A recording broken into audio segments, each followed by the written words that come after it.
Professor Reeves. It's nice to have you here. It's great to be here. You're a professor at the University of Arkansas. Can you tell us a little bit about yourself? I'm Carol Reeves. I am the Kathryn and Craig Hall Fulbright Professor of Entrepreneurship in Central Europe, but I'm teaching at BU.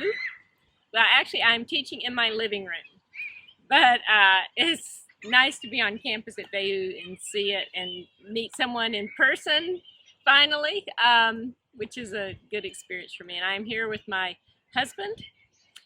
In the U.S., I teach at the University of Arkansas, and I have headed up our entrepreneurship program there, 15 years or so. Can you tell us a little bit about your teaching? What do you teach? What's your approach of teaching?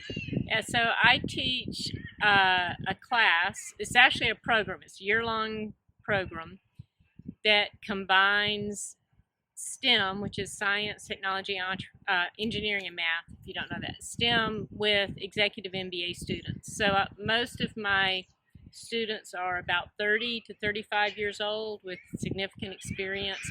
And what is unique about our program is we integrate the STEM students with the executive MBA students, which is not easy. It's very difficult.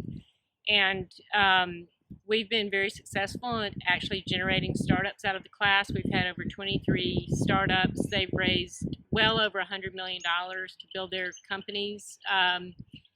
Now, my teams, what we're known for in Arkansas is competing in startup or investment or business plan competitions. We've won more of those than any other university since 2009. I think it's 31 or something like that. And our students have won over $3 million in prize money at those. So, wow. Yeah. Can you maybe give us an example of the startups that were founded?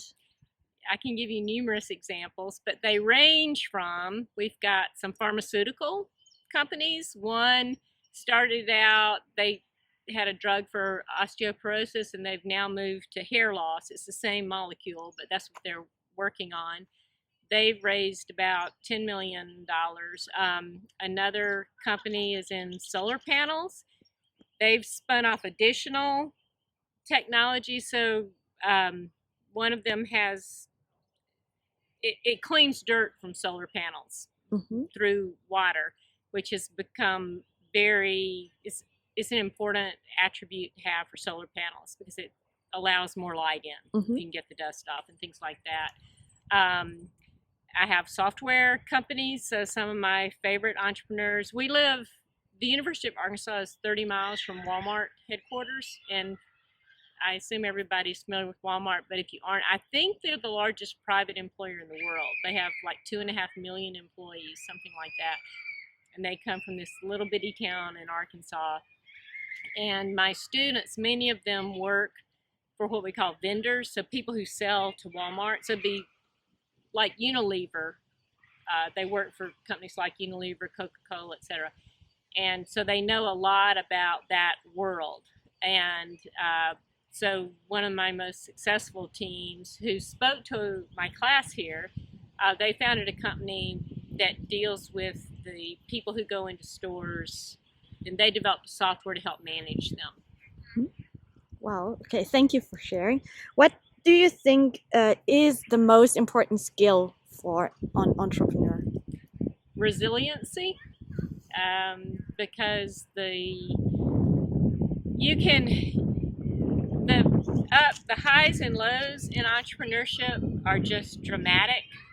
From week to week, day to day, and even hour to hour. I've had conversations with my students, and they've called me because they've just gotten, let's say, $1.5 million in funding, their first round, and then they call me an hour later because the customer they thought they had signed has said, we can't pay you, or something like that. And so you go from this incredible high to this terrible low, sometimes in the same day. So if you're not resilient, it is easy to let that get you down. And also you have to manage the highs. And I focus on teaching my students to celebrate victories because a lot of us have difficulty doing that. So you have to celebrate the good things, but also not get so low when things go the wrong way. And what do you think is an entrepreneurial mindset? I think entrepreneurs think differently. They look at the world differently, and they're all like you and I might look at this tree and say it's a tree. And I know so many entrepreneurs who would look at that tree and go, oh, that's a really interesting color. I wonder if we put that color in a certain type of fingernail polish, if it would take over the world.